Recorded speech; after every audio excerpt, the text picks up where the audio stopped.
झंडे पे चढ़ लेते।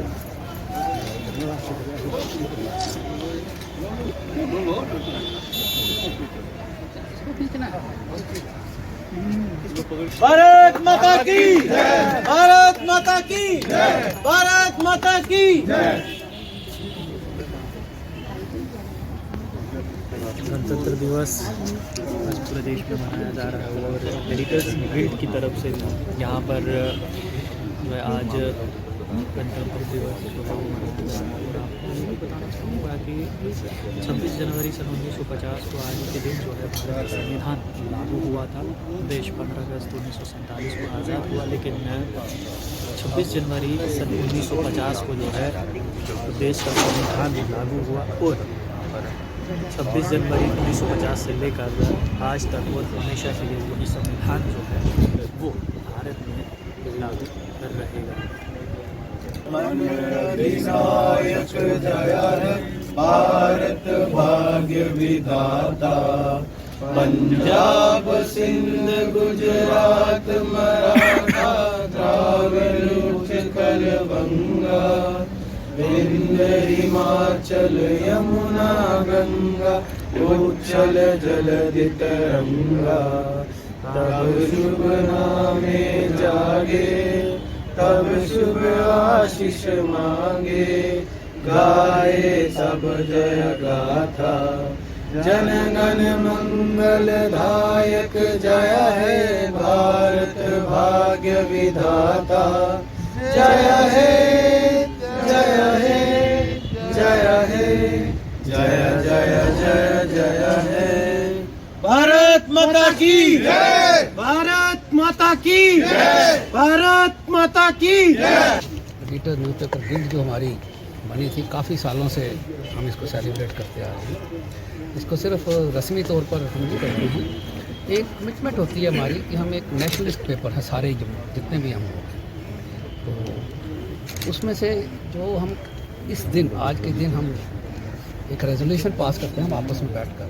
उसमें से एक रेजोल्यूशन जो अभी हम बैठ के डिसाइड कर रहे थे कि हमने 2-3 बार प्रेस कॉन्फ्रेंस की, जैसे बातचीत की, इंटरेक्शन की, तो हमने ये डिसाइड किया था कि भाई जितने भी हमारे साथी आप लोग काम करते हो, तो भाई गवर्नमेंट के साथ किटी डाल के गवर्नमेंट को हमने परसुएट करने की कोशिश की, कमिश्नर साहब को परसुएट करने की कोशिश की कि भाई साहब आप सब लोगों की इंश्योरेंस, जिसमें लाइफ भी कवर हो, हेल्थ भी कवर हो, एक्सीडेंट भी कवर हो, क्योंकि आप लोग फील्ड में बेसिकली तो आप लोग रहते हैं, तो हम लोग इसमें जितना भी कंट्रीब्यूट कर सकते हैं करेंगे। तो आज फिर हमने ये देखा कि भाई गवर्नमेंट तो जो बड़ी स्लो पेस से चलती है, इसकी तो फाइलें बड़ी आहिस्ता आहिस्ता मूव होती हैं।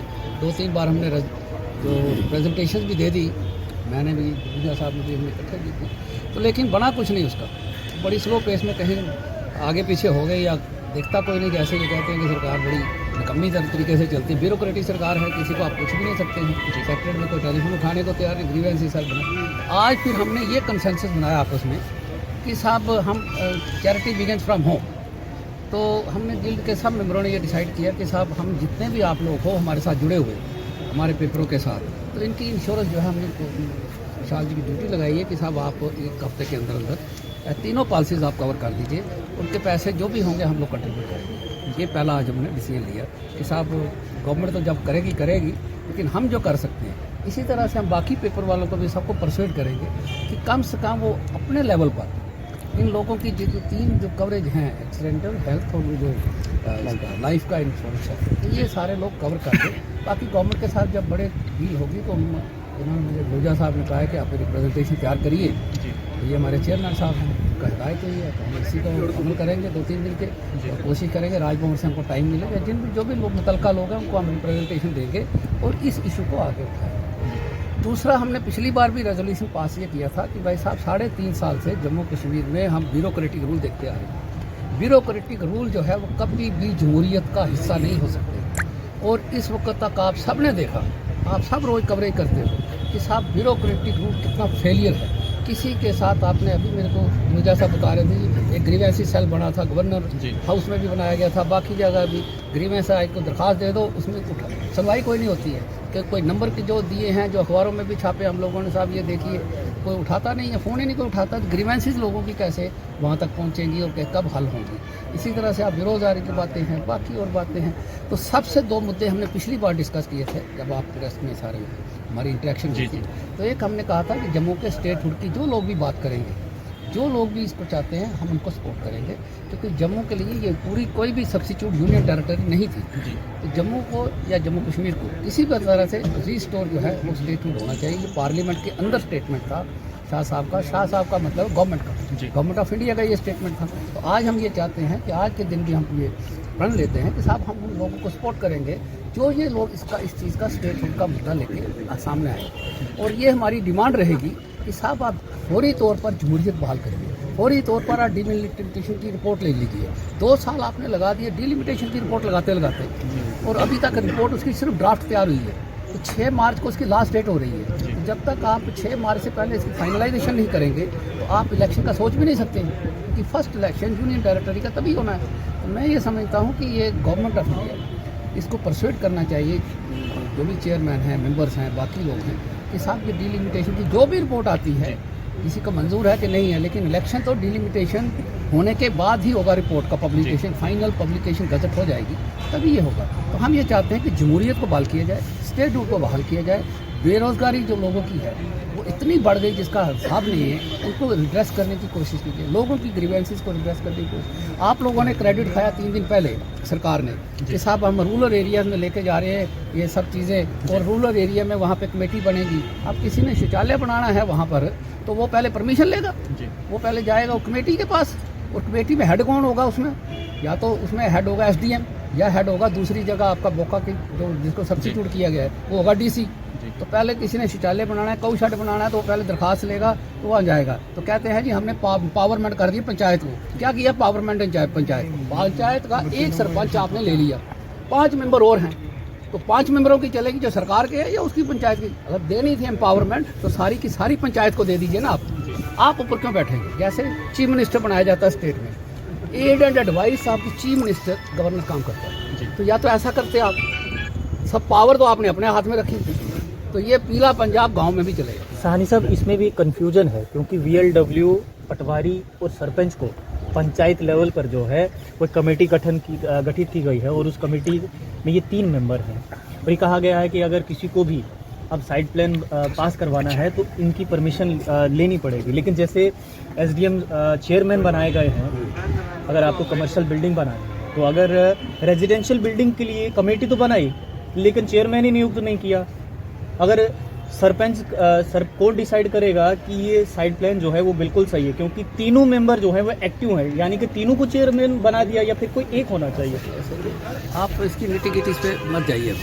आप ये देखिए कि ये पर्पस क्या था इसका, सरकार का पावर, ये जो क्रेडिट खा रही है गवर्नमेंट, ये क्रेडिट खाना चाहते हैं ब्यूरोक्रेट से कि हमने देखिए जी पंचायती राज एक्ट के मुताबिक पंचायतों को पावर दे दी। पंचायत को पावर कहाँ है? पटवारी पंचायत में नहीं, नायब तहसीलदार पंचायत में है, तहसीलदार पंचायत में है। ये कैसे पंचायती हो गए? पंचायती जो लोग इलेक्ट होकर आएंगे उनको पावर दीजिए ना आप।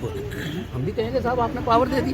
तो सवाल ये नहीं कि इस सब का SDM तो सवेरे नोटिफिकेशन निकल जाएगी, इसको पावर दे दी, इसको कमर्शियल की दे दी, इसको रेजिडेंशियल की पावर। क्या ये होना चाहिए या सिर्फ उसकी वीटो पावर होनी चाहिए, जिसको वो जो हल्का पंचायत के लोग हैं वो डिसाइड करें कैसे है? लेकिन आपने शौचालय बनाने के लिए, गौ शेड बनाने के लिए वहाँ तक आप ले गए सिटी की, तो आप उधर से आप चेंज लैंड यूज़ पूरी रियासत के अंदर आपने लागू कर दिया कि साहब आप कोई भी लैंड चेंज करवा सकते हैं। तो एग्रीकल्चर की डेफिनेशन आप पढ़ लीजिए क्या है।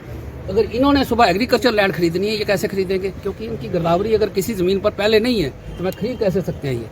ये फार्मर बन ही नहीं सकते, कभी किसी सूरत में नहीं बन सकते हैं। तो आपने इनको डिबार किया ना, तो कहते हैं जी नहीं जी कोई भी आके आप काम करिए, कोई भी ट्रेड चलाइए। तो कैसे? ये भी नहीं ले सकते, मैं भी नहीं ले सकता, आप भी नहीं ले सकते। आप छोड़ के देखिए, आप सपोजिंग आप पत्रकारिता से तंग आ गए हैं, आप ज़मीन लेना चाहते हैं, आप पोल्ट्री फार्म खोलना चाहते हैं, ये सब एग्रीकल्चर में आएंगी चीज़ें। तो आप कैसे खोलेंगे जब आप ज़मीन ही नहीं ले सकते? तो वो ज़मीन एग्रीकल्चर होना चाहिए, पर्टिकुलर डेट को गिरदावरी होनी चाहिए इनका। फिर तो वो पुराने लोग ही चलते रहे ना, नए लोग कैसे दाखिल होंगे? वो नहीं हो सकते। यही हम एक डिबेट चला रहे हैं कि साहब इसको आप पहले अपने ब्यूरोक्रेटिक जो लेवल पर बैठे लोग हैं, क्योंकि इस वक्त सियासी लोग तो है नहीं वहाँ पे, सेक्रेटरी में 2 लोग बैठते हैं, 3 लोग बैठते हैं, रेवेन्यू कमिश्नर बैठता है, जो गवर्नर को कहते हैं वो कर देता है। गवर्नर को क्या पता इन बातों का? वो तो लेफ्टिनेंट गवर्नर आया यूपी से, उस बेचारे को क्या पता? एक इधर यूपी का बिठा लिया PA, एक इधर बिठा लिया, एक इधर बिठा लिया, बस 3 लोग बहला करते हैं ये सारे। तो इस वक्त इसीलिए हम कह रहे हैं 3.5 साल से जम्मू कश्मीर के लोग तंग आ गए हैं। लद्दाख का तो मैं नहीं कह सकता उनकी क्या पोजीशन है, क्या कश्मीर के लोग खुश हैं? अभी आप पॉलिटिकल लोगों के स्टेटमेंट सुनते हैं रोज, आप ही जो आप छापते हो, आप ही नशर करते हो, कहते हैं जी ईस्ट इंडिया कंपनी से तो फिर जान छूट गई थी, इन लोगों से जान छुड़ानी मुश्किल है। ब्यूरोक्रेटिक रूल 3.5 साल से हमने हमारे सिर में बिठा दिए। किस लिए बिठाया आपने? क्या पर्पज़ है आपका? क्या ऑब्जेक्ट है आपका? आप कराइए डिलिमिटेशन, ये क्यों नहीं कराई? 3.5 साल आपके पास थे, आप भी करानी चाहिए थी। 3.5 साल के बाद याद आ रही है कि 6 मार्च तक अभी डेट होनी है, तो अभी भी कोई अता पता नहीं है इसका, अभी भी इसका कोई अता पता नहीं है कि आएगी कि नहीं आएगी, कि इनको और एक्सटेंशन मिलेगी। सो ये मेरा ये कहना है, ये आपके माध्यम से आज हम खड़े हैं यहाँ पर, क्योंकि हम रोज तो खड़े नहीं हो सकते ना, पॉलिटिकल पार्टी तो रन नहीं करते ना, हम तो सब एक मीडिया से लोग ताल्लुक़ रखते हैं, मैनेजमेंट चलाते हैं। मैनेजमेंट आप लोग हो आगे जिनके साथ हमने रब्ता, क्योंकि आज एक रिपब्लिक डे है, कॉन्स्टिट्यूशनल डे है, इसी दिन हमने विधान मांगा था। तो जब विधान के ऊपर बैठ गए लोग, तो उनको उतारने के लिए मीडिया ही होता है। तो मीडिया के पीछे भी आप ईडी डाल देते हो, फलाना डाल देते हो, उसको डराते हो, इसकी ऐड बंद कर देते हो, उसको ये करते हो, डराने धमकाने वाला काम करते हो। ये ज़्यादा देर बातें नहीं चलती हैं, कभी भी सप्रेशन, ऑपरेशन, टिरनी कभी काम नहीं करती है। एक 10 दिन काम करेगी, महीना काम करेगी, 2 महीने काम करेंगे, लाख स्टॉक एंड बैरल से लोग उठा के फारे पास देते हैं। ये आपने देखा ईस्ट इंडिया कंपनी का। तो ये आपको फीलिंग क्यों दे रहे हैं ये आप लोगों को कि साहब ब्यूरोक्रेटिक रूल जो है बुरा होता है? क्यों? क्योंकि उनका लोगों के साथ कोई तल्लक वास्ता ही नहीं है, कोई डायरेक्ट कनेक्शन ही नहीं है, रिड्रेसल ही नहीं है। आप देखिए इनके साथ एग्रीमेंट किया आप लोगों ने, अनएम्प्लॉयड लोगों के जो कैजुअल लोग, उनके साथ आपने कहा जी कि महीने के अंदर अंदर हमने कर देंगे, कुछ किया आपने? रेगुलराइजेशन 3.5 साल से किसी की नहीं किया आपने। तो ये आप देखिए कि जो रिड्रेस होते हैं, ग्रीवेंसेस लोगों के, कोई इधर बैठ रहा है किसी के पॉलिटिकल ऑफिस में, कोई डीसी ऑफिस में बैठ रहा है, कोई कहीं बैठ रहा है, क्या तकलीफ क्या है लोगों को? ये रिड्रेस किसने करनी है? जमहूरियत के अंदर रिड्रेसल बहुत ज़रूरी होता है, वही लीडर कामयाब होता है, वही लोग कामयाब होते हैं। इसलिए ब्यूरोक्रेटिक को तो महीने बाद तनख्वाह मिलनी है, चाहे उसको कोविड हो या कुछ हो। Thank you very much. Chairman साहब एक मिनट, चेयरमैन साहब इन्होंने गवर्नेंस की बात की। अभी जो फंक्शन हुआ है उसमें गृह मंत्री ने गुड गवर्नेंस पे बहुत ज़्यादा बोला था कि गुड गवर्नेंस चल रही है जम्मू कश्मीर में। तो क्या आप उनसे मतलब नहीं रखते कि किस तरह से दावे जो झूठे हैं? मैडम, पॉलिटिशियंस का काम होता है वायदे करना और झूठे वायदे करना। ये काम किसने करना है? ब्यूरोक्रेट्स ने करना है। जब गवर्नर साहब ने एक अच्छी नीयत से ग्रीवेंस सेल बनाया और एक हमें लिस्ट दी, सभी जगह सर्कुलेट हुई कि ये हेड ऑफ द डिपार्टमेंट्स हैं, ये इनके नंबर हैं। आज अभी भी आप म्यूनिसिपल कमिश्नर को फ़ोन कीजिए, डायरेक्टर इनके वीसी जेडी को कीजिए या किसी और को कीजिए, वो फ़ोन नहीं उठाएंगे। जब ग्रास रूट पर इनका कुछ नहीं हो रहा, पब्लिक की ग्रीवेंसेस एलजी साहब ने दूर नहीं करनी, के एडवाइजर्स ने दूर नहीं करनी, इन्हीं लोगों ने करनी है। आप फ़ोन कीजिए, कोई फ़ोन नहीं उठाएगा, तो अकाउंटेबिलिटी कहाँ रही? इसलिए पॉलिटिशियंस के बारे में मैं कोई कमेंट नहीं करूँगा। जैसे कि सानी साहब ने बताया, हम एक रिप्रेजेंटेशन दे रहे हैं इनके डायरेक्टर साहब को और एडवाइज़र साहब को कि आप सबका जो इंश्योरेंस के लिए हम बार बार कह रहे थे, उसके लिए 15 दिन या 20 दिन के अंदर अंदर की जाए। अगर वो टाइम बाउंड पर नहीं करते तो हम आपको रिक्वेस्ट करेंगे, आप भी हमारे साथ उनके ऑफिस में चलिए ताकि किसी लॉजिकल एंड तक पहुँचे। इन द मीन टाइम हमारे विशाल जी जो जनरल सेक्रेटरी हैं, इनकी ड्यूटी लगाई है सानी साहब ने कि हम अपने लेवल से, हम अपनी जेब से आपका इंश्योरेंस करें। Thank you sir.